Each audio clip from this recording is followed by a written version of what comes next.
আসসালামু আলাইকুম। ডালিয়া ছবি চ্যানেলে আপনাদের সবাইকে আবারও একবার স্বাগত জানাই। দূরে এবং কাছে যে যেখান থেকে আমার আজকের এই ভিডিওটা দেখছেন, আশা করি সবাই অনেক ভালো আছেন। আলহামদুলিল্লাহ, আমিও অনেক ভালো আছি। আজকে আমি আপনাদের কাছে নতুন একটা কাঁথার ভিডিও নিয়ে আসলাম। অনেক দিন পরেই আপনাদের সামনে কাঁথা নিয়ে আসছি, কারণ মাঝখান দিয়ে অনেক দিন আমার কাঁথা সেলাই করা হয় নাই। আজকের কাঁথাটা আমি ভিন্ন রকম একটা ভরাট সেলাই দিয়ে শুরু করছি। আর এই কাঁথাটা কিভাবে সেলাই করলাম অবশ্যই কিন্তু আপনারা দেখতে পারবেন। আমি আগে অন্যরকম ভরাট সেলাই করতাম, কিন্তু এবার আমি এই আরেক রকমভাবে ভরাট সেলাই করছি। আপনারা অবশ্যই বলবেন যে আমার কোন ভরাটটা আপনাদের কাছে ভালো লাগছে। আমি এর আগে যে কাঁথাটা সেলাই করছি, এটা আমি এই এখন যে ভরাটটা করতেছি এটা দিয়ে ক্রস ভরাটটা দিয়ে সেলাই করছিলাম, যেটা দেখতে একটু ক্রস আকারে দেখা যায়। সেলাই করতেও কিন্তু ক্রসভাবে সেলাই করতে হয়। সেই জন্য আমি এক সাইড দিয়ে আমি সুতাটা ঢুকানোর পরে আরেক সাইড থেকে আমি আবার এই সেলাইটা ধরবো। দেখেন, আর সেলাইটা অবশ্যই কিন্তু যেই সুতাটা আপনি যে সেলাইটা দিয়েছেন এটা ঠিক উপর থেকে আসবে। যে উপরে যে একটা ফাঁকা জায়গা আছে, এই ফাঁকা জায়গা থেকে কিন্তু নিচের দিক থেকে নামবে। আমরা একটু খেয়াল করবেন যে সেলাইটা কিন্তু আমি উল্টা দিক থেকে করতেছি।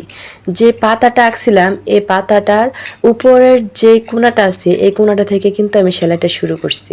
এতে কিন্তু সেলাইটা অনেক সুন্দর হয়, দেখতেও পারফেক্ট হয়। দেখেন, আমি প্রতিটা সেলাই কিন্তু এক সাইড থেকে আরেক সাইডে, আরেক সাইড থেকে আরেক সাইডে এরকম দাগ বরাবর কিন্তু নিতেছি। দাগ বরাবর নেওয়ার পরেও আমি একটা সেলাইয়ের উপর থেকে কিন্তু আরেকটা সেলাই দিতেছি, এতে করে একটা ক্রস হচ্ছে। ক্রস হওয়ার পরে এটা ভরাটটা দেখতেও সুন্দর হইতেছে, এটাতে কোনো ফাঁকা থাকতেছে না। আর এর আগে আমি যে ভরাটটা করছিলাম এটা কিন্তু দুই সাইড থেকে সেলাই করছি, ঠিক আছে, কিন্তু এভাবে ক্রস ছিল না, সোজাসুজি ডাইরেক্ট সেলাই করছিলাম।